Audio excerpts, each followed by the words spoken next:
এবারের নির্বাচনের লক্ষ্য এবং একই সাথে পরিস্থিতি সম্পূর্ণ ভিন্ন আগের যে কোনো নির্বাচনের থেকে।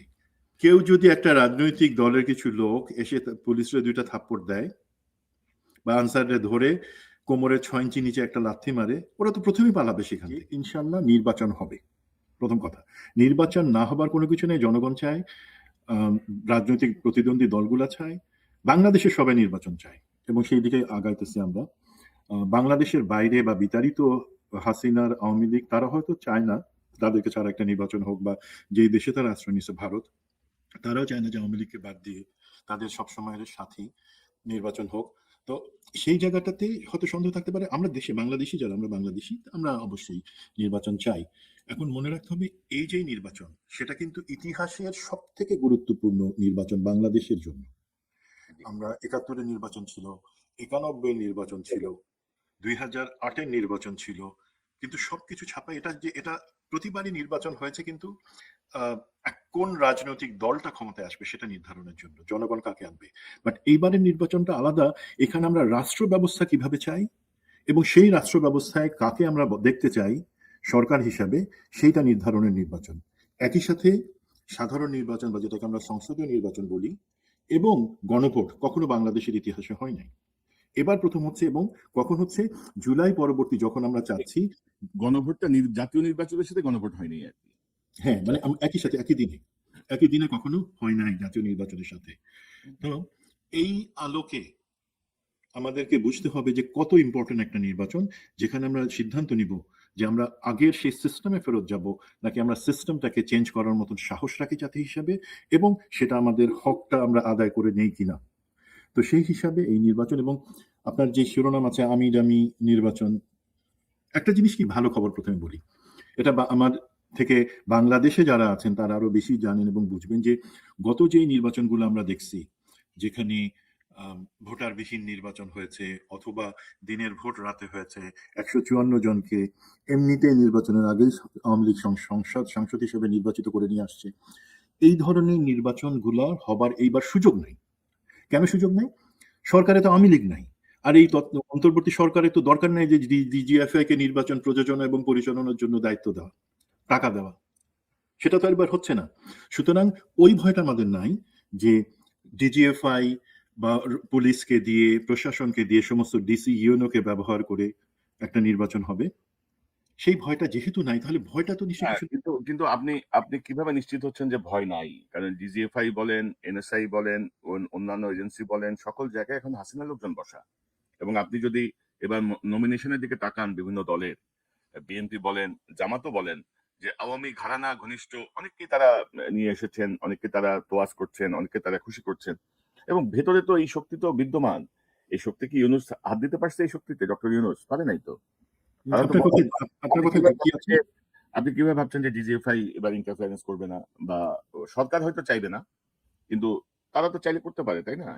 সেই ঝুঁকি তো আছে। জি, আপনার কথায় যুক্তি আছে, বাট আমি আমাদের দর্শক এবং জনগণকে আশ্বস্ত করার জন্য আমার পয়েন্ট অফ ভিউ যেটা বলি সেটা হচ্ছে, সবসময় কিন্তু সব দলে গাদ্দাররা ঢুকে যায়। যেমন একটা জিনিস হচ্ছে, জামাত, বিএনপি বা অন্যান্য দলগুলো ক্রেডিট নিতেছে আওয়ামী লীগের এতজন আমাদের এখানে জয়েন করছে, নেতারা রাজনীতির মাঠে জনসভায় পরিচয় করে দিতেছেন এরা আমাদের বন্ধু, এই ধরনের জিনিসপত্র নমিনেশন দিচ্ছেন। সেটা হয়, সবসময় হয়েছে, গাদ্দাররা নির্বাচনে সুযোগ নেওয়ার জন্য আরেক দলে জয়েন করে। সেটাকে আমি খুব দেখি না। এখন ডিজিএফআই, এনএসআই এদের মাধ্যমে বা প্রশাসনকে কাজে লাগায় কেন এটা হওয়ার সম্ভাবনা আমি দেখছি না। আপনি যদি ম্যাগনিটিউডটা চিন্তা করেন, যখন এই 18 এবং 24-এর নির্বাচনগুলো হয়, বিশেষ করে 18-র যেটা দিনের ভোট রাতে, সেই জায়গায় কিন্তু সিস্টেমেটিক ভাবে নির্দেশনা দিয়ে ডিজিএফআই এর কাজই তখন ছিল প্রশাসন কে ব্যবহার করা হবে, সেনাবাহিনী, বিজিবি তারা সম্পূর্ণভাবে কেন্দ্রের কাছে আসতে পারবে না, ক্যাম্পে বসে থাকবে। আগের সপ্তাহেতে এবং আগের রাতে বস্তায় বস্তায় করে টাকা পাঠানো হয়েছে। আগের রাতে অ্যাম্বুলেন্সে করে প্রতিটা কেন্দ্রে ব্যালট পেপার সিল মারা সেখানে পাঠানো হয়েছে এবং সেগুলো ভরা হয়েছে। আগের রাতে এই জিনিসগুলো করা হয়েছে। এই জিনিসগুলো প্র্যাকটিক্যালি সম্ভব না, এবং যদি না সরকারের ইচ্ছা থাকে এবং আওয়ামী লীগ সরকারের মতন কারো ইচ্ছা থাকে। 2 নাম্বার, আপনি কি মনে করেন আমাদের এখনকার ডিজিএফআই, এনএসআই তাদের ভিতরে যতই আওয়ামী লীগ, ছাত্রলীগের লোকজন, যুবলীগের লোকজন ঢুকে থাকুক, তাদের এই 24-এর পরে সাহস হবে এই জিনিসটা নিজে থেকে করবার জন্য? যদি সরকারের প্যাট্রোনাইজেশন না থাকে বা কোনো রাজনৈতিক দলের চাপ না থাকে, আমি দেখতেছি না সেই জিনিসটা। দেন আরেকটা জিনিস হলো, এই জিনিসটা করবার জন্য যে মিডিয়া বা অন্যান্য জিনিস এর আড়ালে নিয়ে বা মিডিয়াকে কিনে নিয়ে, ধরেন প্রথম আলোর মতিউর রহমান এবং মাহফুজ সাহেব, ওনারা কিন্তু ওনাদের, আমার যতদূর মনে হয়, ওনারা এখন ওই হাদির ঘটনার পর থেকে প্রতিদিনই ডবল স্পিডে ওনারা বাথরুমে যান। ওনারা জানেন, তো মিডিয়ার এত সাহস হবে না জিনিসটাকে ছুপাই যাওয়া যে এই ধরনের জিনিস হচ্ছে। সেই আলোকে আমি মনে করি, দেখেন এনএসআই এর কথা আমি যদি একটা এক্সাম্পল দিই, এনএসআই তে কিন্তু প্রায় অর্ধেক লোককে ওএসডি করে রাখা হয়েছে, যারা ছাত্রলীগ যুবলীগের সেই গুন্ডাগুলা, যারা এনএসআই এর পদ ব্যবহার করে দেশে সন্ত্রাস চালাতো, তারা ওএসডি। 13 জন অফিসারকে এনএসআই নিজে থেকে দুদকের হাতে তুলে দিয়েছে দুর্নীতির অভিযোগ তদন্ত করে দেখে শাস্তিমূলক ব্যবস্থা নেওয়ার জন্য। সো এই জায়গাগুলোতে তাদের সেই চাপটা আছে, তারা জানে যে সেখানে আগানো যাবে না।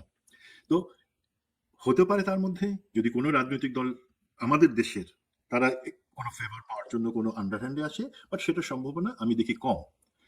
এই প্রেক্ষাপটে আমি একটা জিনিস বলি কি, দেখেন আমাদের দেশের তত্ত্বাবধায়ক সরকারের আন্ডারে যে 4টা নির্বাচন হয়েছে, ফেব্রুয়ারি 1996 একটা ফর্মালিটি নির্বাচন ছিল, তা বাদ রেখে 91, 96, 2001, 2008, আমার নিজের হিসাবে নির্বাচনে ভোট গ্রহণ, আমি নির্বাচনের আগের পরিস্থিতি, কিভাবে দল ভাঙা হয়েছে, কিভাবে বিএনপিকে 2008-এ ইলেকশনে প্রার্থী দেওয়ারই সুযোগ দেওয়া হয় নাই, জেলে রাখা হয়েছে, মিডিয়া ক্যাম্পেইন চালানো হয়েছে, ভারতের সেটআপে নির্বাচনগুলাকে প্রভাবিত করা হয়েছে, সেই পার্ট। আমার ফোকাস হচ্ছে নির্বাচনে আমি বাংলাদেশের নাগরিক, 18 বছর প্লাস বয়স, আমি আমার ভোট যাকে খুশি তাকে দিব, সেই কনসেপ্টের কথা যদি চিন্তা করি, এই 4টা নির্বাচন কিন্তু আমি বলবো অবাধ এবং সুষ্ঠু হয়েছে মোটামুটি একটা সাধারণ মানে। এর বাদে যত নির্বাচন তার আগে এবং পরে, আমরা জানি সেগুলোর কোনোটাই সুষ্ঠু হয় নাই। এটা হচ্ছে প্রথম জিনিস। বাট সেটা কি খুব বেশি ইম্প্যাক্ট করছে আমাদেরকে এই 15 বছরের হাসিনার যেই দুঃশাসন, সেটা ছাড়া? ঠিক আছে, কোনো পার্টি জিতবার ছিল, বাট এইবারের নির্বাচনটা সুষ্ঠু করা এবং একই সাথে সেই নির্বাচনে ভোট ডাকাতি শুধু না, তার বাদে যাতে মারামারি, হানাহানি বা কোনো প্রাণহানি না হয়, সেটা নিশ্চিত করা কিন্তু আমাদের জন্য অনেক অনেক দরকার। সেই দরকারটা কেন, সেটা আমি পরে আসছি। প্রথমে ভাই, আপনি যদি সময় দেন, আমি একটা জিনিস একটু বলি, স্ট্যাটিস্টিক্স বলি। জি। আমাদের এই নির্বাচনের সময় এখন তো অ্যাকচুয়ালি সবকিছুর দায়িত্ব, ইভেন প্রশাসনের রদবদল থেকে শুরু করে কি হবে সেগুলো নির্বাচন কমিশনের।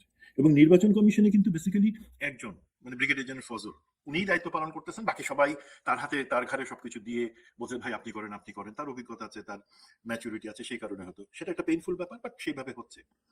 এখন ওনারা সেই জিনিসটা করবেন এবং করছেন ওনাদের হিসাব মতে। এবং স্বরাষ্ট্র মন্ত্রী লেফটেন্যান্ট জেনারেল জাহাঙ্গীর যে স্ট্যাটিস্টিক্স দিয়েছেন একটা সংবাদ সম্মেলনে গত সপ্তাহে, তাতে দেখা যায় প্রায় 9 লাখের মতন বিভিন্ন বাহিনী, সেটা সেনাবাহিনী, বিমান বাহিনী, নৌবাহিনী থেকে শুরু করে ইভেন পুলিশ, বিজিবি, আনসার, সেই সহ 9 লাখ, 3,000 কম 9 লাখ। তার মধ্যে 1 লাখের মতন বলা হচ্ছে আর্মি, 3 থেকে 5,000 এয়ারফোর্স, নেভি, বিজিবি থাকবে 37,000, কারণ তাদেরকে তো আমাদের বর্ডারটাকে পাহারা দিতে হবে। পুলিশ সারপ্রাইজিংলি থাকবে 1,49,000। আনসার এবং ভিডিপি মিলাই 5 লাখ কম বেশি থাকবে। এখন এর বাদে ফায়ার সার্ভিস থাকবে, অন্যান্য র্যাব থাকবে। ভাই সংখ্যাটা আপনি যদি দেখেন, এটা মোরলেস এইভাবেই ডেপ্লয় ছিল আগের নির্বাচনগুলোতে। বাট আমরা আগেই বলছি, এবারের নির্বাচনের লক্ষ্য এবং একই সাথে পরিস্থিতি সম্পূর্ণ ভিন্ন আগের যে কোনো নির্বাচনের থেকে। এখন দেখেন পরিস্থিতির কথা আসি, নির্বাচন মূলত হয় পুলিশ এবং আনসার কেন্দ্রে থাকে, 42,300 সামথিং কেন্দ্র আছে, ওর 600 সামথিং কেন্দ্র আছে। সেই কেন্দ্রগুলা মূলত অবস্থান করে প্রোটেকশন দেয় পুলিশ, আনসার, ভিডিপি। তারা পাশে ক্যাম্পে, আইদার ক্যাম্পে থাকে, বিভিন্ন সময় বিভিন্ন নির্দেশনা থাকে বিজিবি এবং সেনাবাহিনীর প্রতি, তারা আইদার স্ট্রাইকিং ফোর্স হিসেবে থাকে। বাট আমরা যতগুলো নির্বাচন, আমি ছিলাম 6টা নির্বাচনের সময় ছিলাম, তখন কিন্তু প্রতিবারই আমরা দেখেছি যে আমরা পেট্রোল নিয়ে, আমরা আমাদের সাথে টিমকে নিয়ে প্রতিটা কেন্দ্রে আমরা সারাক্ষণ ঘুরতাম। 12 ঘন্টার জন্য দায়িত্ব বলা হয়েছে, 14 ঘন্টা 15 ঘন্টা দরকার হলে কাভার করছি, একটানা 20 ঘন্টা কাভার করছি, যাতে নিরাপত্তা, যে কোনো জায়গায় আমরা যে কোনো একটা পয়েন্টে কোনো গন্ডগোল হলে সেখানে আমরা 10 থেকে 15 মিনিটের মধ্যে যাতে পৌঁছাতে পারি এবং সিচুয়েশনটাকে রেস্টোর করতে পারি। ঠিক আছে, সেই হিসাবে হয়তো আপনি যদি দেখেন, বাট প্রথম কথা, নির্বাচনের কেন্দ্রের দায়িত্বে যে পুলিশ আছে, যদি কোনো গন্ডগোল হয়, আল্লাহ না করুক, সেই গন্ডগোলগুলোর সময় পুলিশ এবং আনসার, পুলিশের তো মাজা ভাঙা, তার তো ইউনিফর্ম এখন কেউ মানে 2 পয়সাও পাত্তা দেয় না। আর আনসার তো আনসার লীগ হয়ে গেছে, তাই না ভাই? এখন সেই জায়গায় কেউ যদি একটা রাজনৈতিক দলের কিছু লোক এসে পুলিশরে 2টা থাপ্পড় দেয় বা আনসারে ধরে কোমরের 6 ইঞ্চি নিচে একটা লাথি মারে, ওরা তো প্রথমেই পালাবে সেখান থেকে। এটা রিয়েল বাস্তবতা আমি বলছি কিন্তু ভাই। 24 পরবর্তীতে তাদের মোরাল বা মোরাল তাদের ওই স্ট্যান্ডিং নাই যে তারা একটা অন্যায়ের প্রতিবাদ সঠিকভাবে করবে বা আইন শৃঙ্খলার প্রয়োগটা করবে। এটাই বাস্তবতা এখন।